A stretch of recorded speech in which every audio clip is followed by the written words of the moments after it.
All right, guys, so today I'm going to teach you how to divide fractions and fractions. So we've already learned how to multiply fractions, and on the concept map, the things that we needed to do were multiply fractions by fractions, multiply fractions by whole numbers, multiply mixed numbers by mixed numbers, and multiply word problems. So we're done with all those things.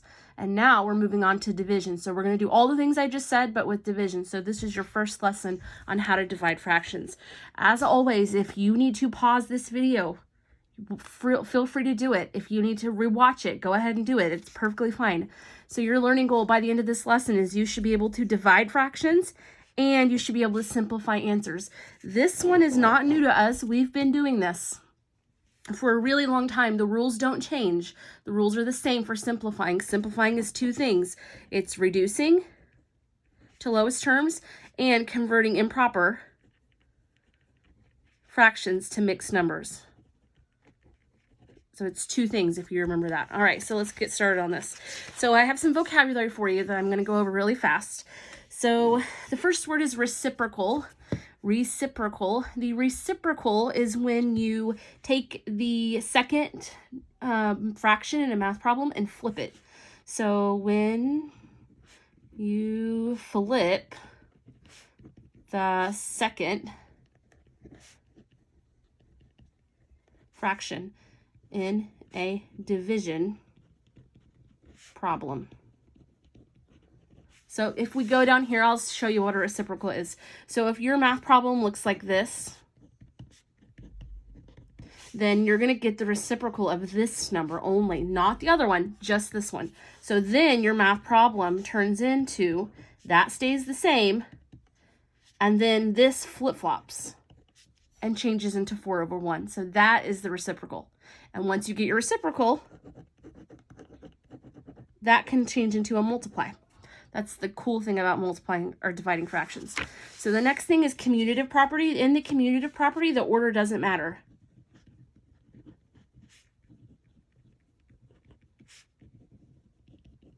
So things that work with commutative property, addition and multiplying work with commutative property. For example, when I do 5 plus 2, that's the same thing as me saying 2 plus 5. Both sides are 7, right? So another example of this would be like 5 times 2 and 2 times 5. 5 times 2 is 10, and so is 2 times 5. So the order does not matter when you're multiplying or adding, sorry. So this is good. When you are subtracting or dividing, no commutative property does not work. So I can't do 1 minus 7 does not equal the same thing as 7 minus 1. If I have $1 and I spend 7, I've got negative $6. If I have $7 and I spend 1, I have $6. So that's not the same thing. Negative 6 and 6 are not the same thing. Same thing with division, which we'll talk about today. You can't do like 6 divided by 2. 6 divided by 2 is not the same thing as 2 divided by 6. This is like saying I have 6 pizzas for 2 people. This is like saying I've got 2 pizzas for 6 people. This is definitely not the same amount of pizza for each person. So commutative only works with add or multiply. Does not work with subtraction and division. So dividend, divisor, quotient, we've talked about these. So I'm going to just make a math problem and like diagram this for you. So 54 divided by 6 equals 9. So this is your divisor. For us, the smaller number, well, at least for whole numbers anyway. And then 54 is your dividend. This is the number doing the dividing. This is how many groups you're making. This is your total.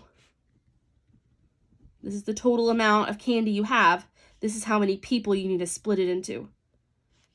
And then this is your quotient or your answer. All right, so let's talk about reciprocals some more. So finding reciprocals. So remember, a reciprocal is when you flip the fraction. So then 7/8 just turns into 8/7. Easy. 3/5, what does that turn into? 5/3. What does 18/19 turn into? 19/18. I'm just flip-flopping the numerator and denominator. What about that guy? That's a little weird. 10 is normally 10 over 1, isn't it? So what would that be if you flip 10 over 1? It'd be 1 over 10. Yep, that's right. All right, so for dividing fractions, we have some steps that we have to make sure that we follow. Step 1 is when we have to get the reciprocal of the second fraction only. Only the second one. Not the first one, not both of them, just the second one. And I'll show you what I'm talking about here in a second. Once you get your reciprocal, you can change that division sign to a multiply. Now you don't even have to worry about dividing or just multiplying. And you guys know how to do that. We've been doing that. Then you multiply across and then you simplify. So the only thing new today is this step right here. And that's super easy. All you have to do is flip that second fraction. So look at this. I've got my notes up here, or my steps, and I'm going to go over this problem with you. So 2/5 divided by 1/3. My first step is to get the reciprocal of the second fraction only, which is this guy right here. So this stays the same. This turns into a multiply. Then that flip-flops. So I'm going to show you what I did again. This stays the same. Now this turns into a multiply. So change the sign to multiply. Then pull my reciprocal down, 3 over 1. Now I just have to multiply across. 2 times 3 is 3. 5 times 1 is 5. Now I need to simplify. Well, if I look at this answer, that's not improper. And it doesn't need to be reduced to lowest terms. So that's my answer right there. There's your answer. All right, let's look at this next one. So this next one, same steps as we did before. So I'm just going to set myself up here. I'm going to make my arrows. You don't have to do this. I just like to because I think it helps make more sense to you. So the first one, we leave it alone. The 5/8 stays the same. We don't do anything to that. Then this sign gets changed to a multiply. And then this one, we get the reciprocal. Well, what's the reciprocal of 1 over 2? 2 over 1. Now you multiply across. 5 times 2 is 10. 8 times 1 is 8. Now we simplify. Remember, simplifying is two things. Reducing and converting. Convert improper to mixed. Is this improper? The top is bigger than the bottom, so it is improper. How am I going to do that? Well, we've talked about this. I'm going to do a 10 divided by 8. 8 goes into 10 once. 1 times 8 is 8. And that leaves me with 2. So then my answer, my whole number is 1. And then this just gets flipped. So then 2 over 8. So now I've done this part of it. But can I reduce it? Can 2/8 be reduced to lowest terms? It can. So when I do that, this guy stays the same. Nothing happens to the whole number. You can't reduce a whole number. It's what it is. This, on the other hand, what can I divide 2 and 8 by? I can divide both of those by 2. 2 divided by 2 is 1. 8 divided by 2 is 4. So I put that back with its BFF, the whole number, and then that is my answer. That's all I have to do. All right, look at this next one. Same thing. First thing I do is I set my problem up. 9 over 10 stays the same. That changes to a multiply. Then I get the reciprocal of this one, which would turn it into 6 over 5. 9 times 6 is 54. And 10 times 5 is 50. So now I have to check. Is it improper? Yes, it is. I'm going to go ahead and divide that then. How many times can 50 go into 54? Just once. 1 times 50. So then I've got 1 and 4/50ths. But can 4/50ths be reduced to lowest terms? It can. The 1 stays the same. I know I can divide both of those by 2 because they're both even numbers. So 4 divided by 2 is 2. And 50 divided by 2 is 25. Can I reduce it anymore? Is there anything that can divide Is there anything that you can divide 2 and 25 by? Nope, 2 is prime, and 25 is not an even number, so that's as good as it gets right there. All right, so look at this. So now I've got 7/8 divided by 3/4. What I'm gonna do is keep my 7/8 the same. That divide sign turns to a multiply. This gets the reciprocal. Then I multiply across. 7 times 4 is 28, and 8 times 3 is 24. So is that an improper fraction? It is, because this is bigger than this. So if it is, I divide it. And if you're having trouble with remembering how to convert improper to mixed or how to reduce, look on Canvas under the notes section, and there is those notes that I gave you in class. A copy of that is in there for you to look at, or you can even go to the video section, and there is a Khan Academy video that shows you how to do reducing and converting if you need it. So 24 goes into 28 once. 1 times 24 is 24. 4 left over. So my answer is 1 and 4 24ths. Okay, well, what do you think about 4 24ths? Can that be reduced? It can. This goes over there. It stays the same. It's like we're saying, hey, you need to wait outside for this one to get its business done. And I'm going to divide both of those by 4. So 4 divided by 4 is 1. 24 divided by 4 is 6. So then there is my answer. 1 and 1/6. So let's look at this. Oops, hang on.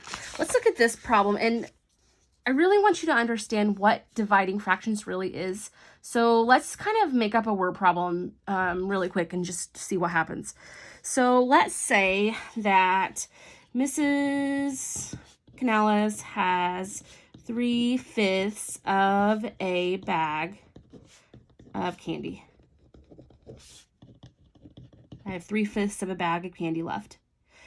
She wants to give each student 1/6 of a bag of the bag that she has left.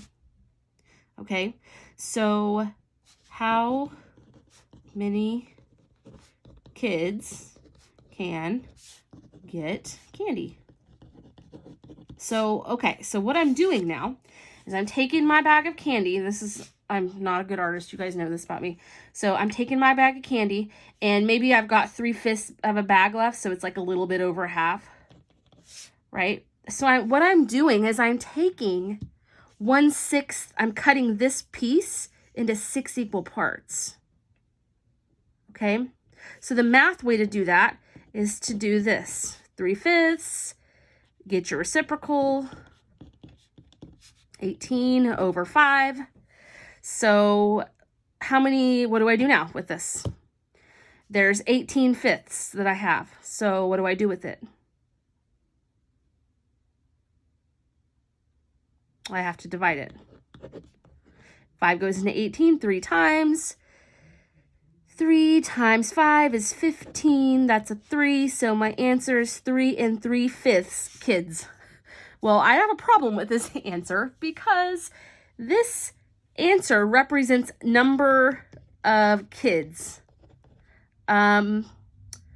I can't really give 3/5 of a kid something because that would like be their body but not their head or something weird like that. So why don't we just say 3/5 number of servings instead of kids? How many servings can she make? That makes more sense, and it's not cutting up children, so that's a good thing. So if I had this much candy left, then I could get 3 3/5 servings out of it. So I could take this candy and I could divide it up into 3 3/5 equal parts, and I could give each of those servings 1/6. So what I'm gonna have is 1/6, 1/6, 1/6, and then this guy is gonna be different because it's only 3/5 of 1/6, which I know is very confusing. So let's recap this, okay? So the first thing that you do when you are dividing fractions is you have to get the reciprocal. So here's my last problem that I want to go over with you. Maybe I've got 3/5 divided by 1/2. That's an easy one. So I keep this the same, change that to multiply, get your reciprocal, multiply across just like normal. 3 times 2 is 6, 5 times 1 is 5. Now I have to simplify. Is that an improper fraction? It is. That's a 6. That's a 5. This is bigger than that. I've got to divide. How many times can 5 go into 6? Just once. 1 times 5 is 5. And then 1. So what my answer is 1 and 1/5. Can 1/5 be simplified? Or sorry, reduced? It can't. It's as low as it can go. So today your assignment is dividing fractions on Canvas. And a couple of those questions are about the commutative property, which we talked about at the beginning. One of them, I think, is asking you what reciprocals are. So if you need to go back to this video and rewatch part of it, feel free to do that. I might even take a screenshot, if I can figure out how to do that, and then post this in notes so that way you have it. So today we talked about dividing fractions and how you have to get the reciprocal of the second number. We talked about the commutative property, how the order doesn't not matter. It only works with add and multiply. It does not work with subtract and divide, unfortunately. And we worked out some problems. We made sure that we simplified every one of them because that is part of the work when it comes to doing anything with fractions when you're in 6th grade. So then your assignment is on Canvas. It's a dividing fractions Canvas quiz. It's not really a quiz, it's just an assignment. And then 20 minutes of Prodigy. All right, guys, we're going to have an optional Zoom this morning at 11. So if you need help, log into that Zoom. And I will hopefully talk to you soon.